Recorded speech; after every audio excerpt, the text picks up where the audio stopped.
In this video we're going to look at the idea of demand in economics.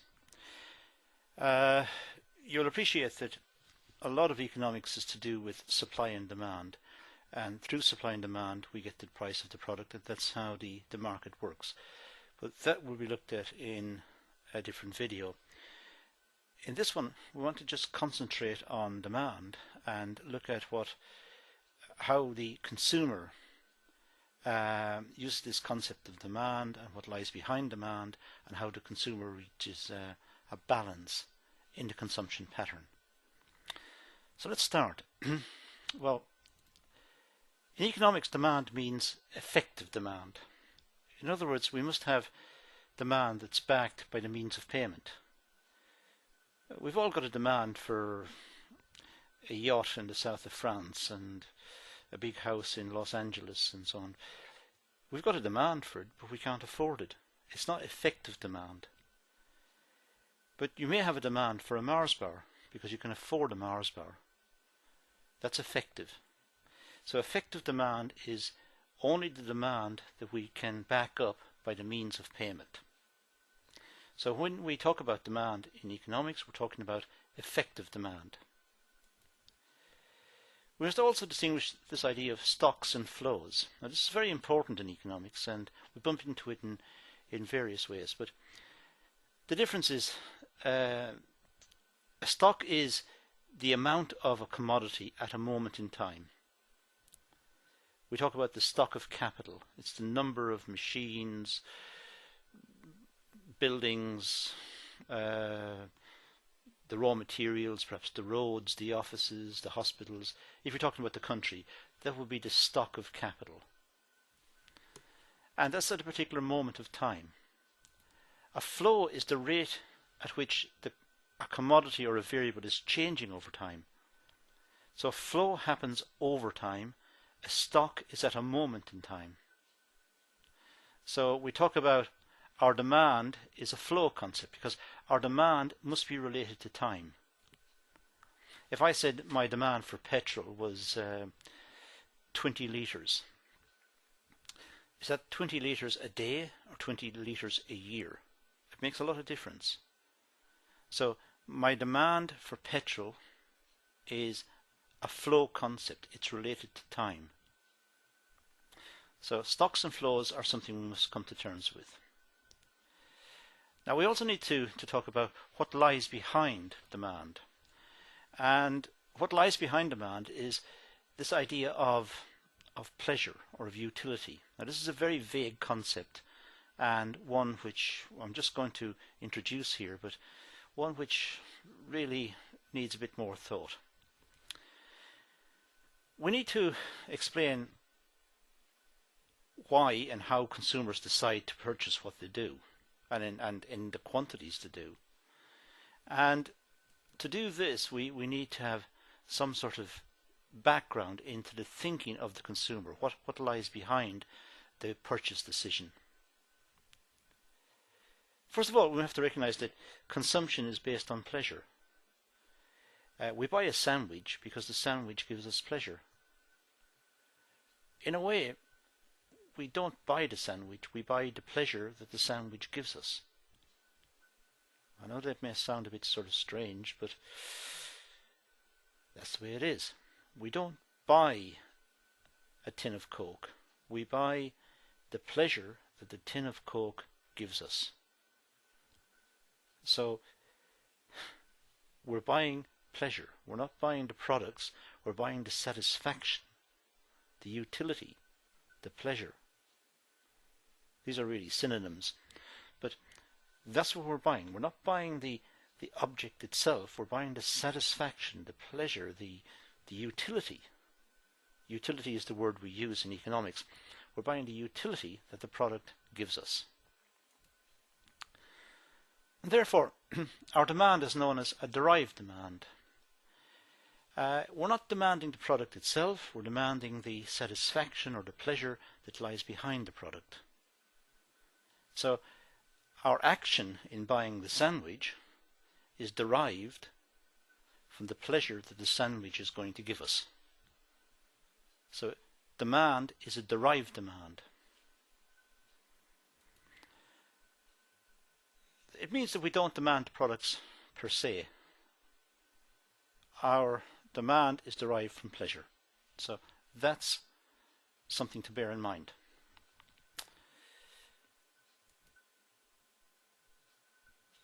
Instead of saying pleasure, we usually say utility.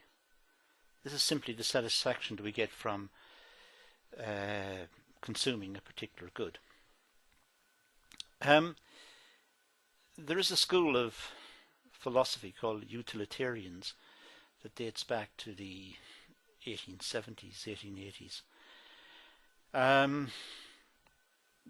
That's also based on much earlier thinking from the Greeks, the hedonists in Greece, a different school of philosophy but related. And what they were doing was to talk about the maximization of pleasure. So we've all got limited incomes, and what we do is we try to set out our incomes in a way that maximizes utility, maximizes pleasure. So when you go in shopping, you don't spend all your money on one product. You don't buy all of one product. What you do is you buy a range of products, and in that way the basket of goods you've got somehow reflects the maximization of your pleasure, of your utility. I know it's very philosophical and it's very vague, but this is what underpins demand. In economics we talk about rationality a lot. We talk about homo economicus, the rational economic person. And we assume that consumers act rationally. We don't set out to act irrationally. We might act impulsively. We might act almost randomly. But in order to get the model working, what economists have done is they said, well, let's assume that people are rational. People are calculating. They think about it. They're trying to maximize the satisfaction they've got from their limited incomes. So it's reasonable to say that they're going to think about things before they do it. They're going to try and act rationally. So we try to maximize the amount of utility that we derive from the consumption of our limited incomes. We don't just arbitrarily go out and buy things and wake up the next morning thinking our money is spent and what did we buy. We try to act rationally to maximize utility. Now, we've got everything in place here almost. We've got the idea of maximization of rationality. We've got a unit that lies behind our goods, this unit of pleasure. This is what we're trying to maximize. The unit we call utility. So what we're trying to do is to maximize utility. Now, let's see how that would work. Let's say we've got, this is the heading of consumer equilibrium. Let's say we've got three goods, A, B, and C. Now, let's say the price of the three goods was 10, 30, and 25. So we've got three goods and we know the price per unit of the goods. A costs 10, B costs 30, C costs 25. Now let's introduce this idea of marginal utility. Now marginal utility is the utility, the satisfaction you get from consuming the last unit of the good. It's the pleasure you get from the last unit of consuming that good. Now, this idea of marginal is very important in economics, and we'll bump into it many times in classes, particularly at the introductory stage. And it's one that must be mastered. What we're doing is we're looking at in this case, the utility associated with the last unit you consumed. You see, if you were very hungry and I'd give you a cheese sandwich, you get a lot of pleasure from the cheese sandwich because you're very hungry. You get a lot of utility, a lot of pleasure. If I give you a second cheese sandwich, identical to the first one, you wouldn't get as much pleasure. The edge has been taken off your hunger. If I give you a third one, you're probably full. You say, no thank you. So you get no pleasure off the third one. But the sandwiches are identical. So what we need to do is we need to look at the utility from the last unit you consume. There's another problem here with this column, and that is this idea of utility. How do we measure it? I've got good A, it costs 10, and it gives 200 units of utility, which sounds good. What is utility? 200 units of what? Utility. How do you measure utility? How do you measure pleasure or satisfaction? Difficult. In fact, impossible. But it doesn't stop us using it. The people who went down this road, Jeremy Bentham, John Stuart Mill, great thinkers back in the late 1800s. What they were trying to do is illustrate principles, illustrate ideas that show how we behave. And actually, if we trace through the logic of what we're doing here, we get to something that we can identify. It's just the logic of getting there seems to be very, very obtuse. Okay, good A, price 10, marginal utility 200, whatever that means. Now, the marginal utility per penny. Now, if you divide, let me put the cursor onto the screen. All right, if you divide 200 here by 10, we get the marginal utility per penny. If you divide 900 for B by 30, we get 30. 400 divided by 25, we get 16. So the marginal utility per penny is this one here. That's the amount of pleasure we get per penny spent. So our mathematics would be simple. It would be marginal utility of A divided by the price of A. Marginal utility is 200 divided by 10 equals 20. And you can do it the same for the other ones. Now, if you look at the results here, put the cursor back on, we've got 20, that's the marginal utility per penny spent. We've got 30, marginal utility per penny spent, and we've got 16. Well, it looks like you get more pleasure per penny from B. So, as consumers, we are very interested in B because we get more pleasure from B, whatever B is. We get the second greatest amount of pleasure from A, 20, and the least preferred one is C.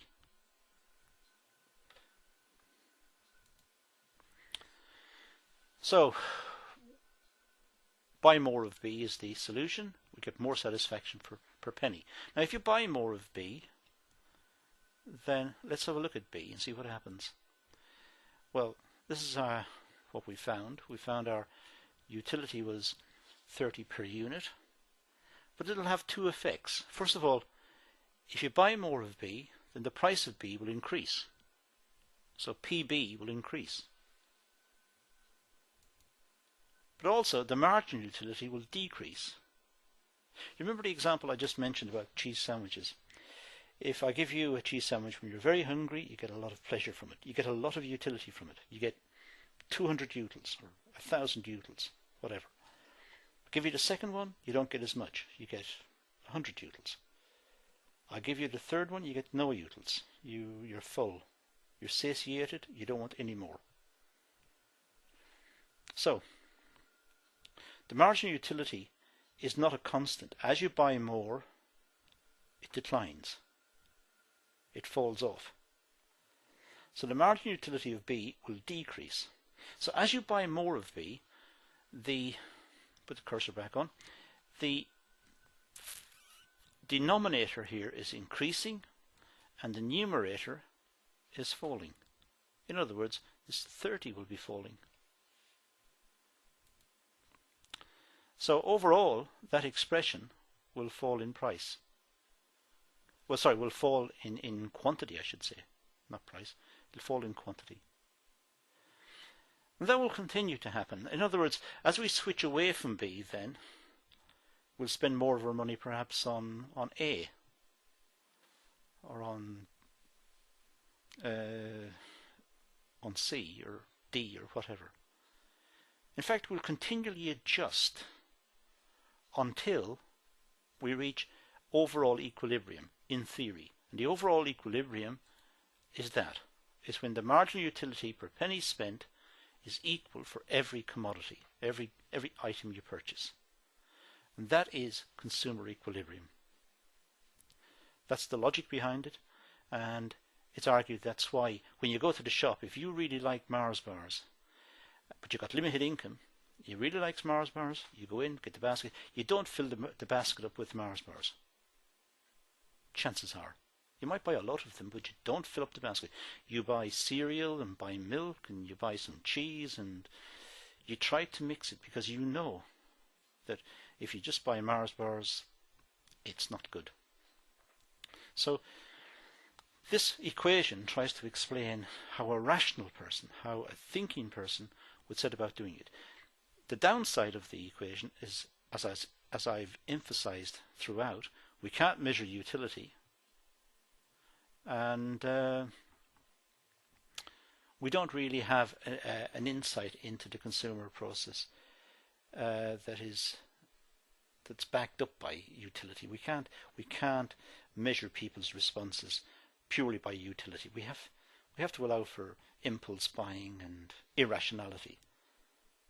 But the rational consumer, it's argued, would set about trying to mix the goods that they purchase in such a way that the overall utility will be higher.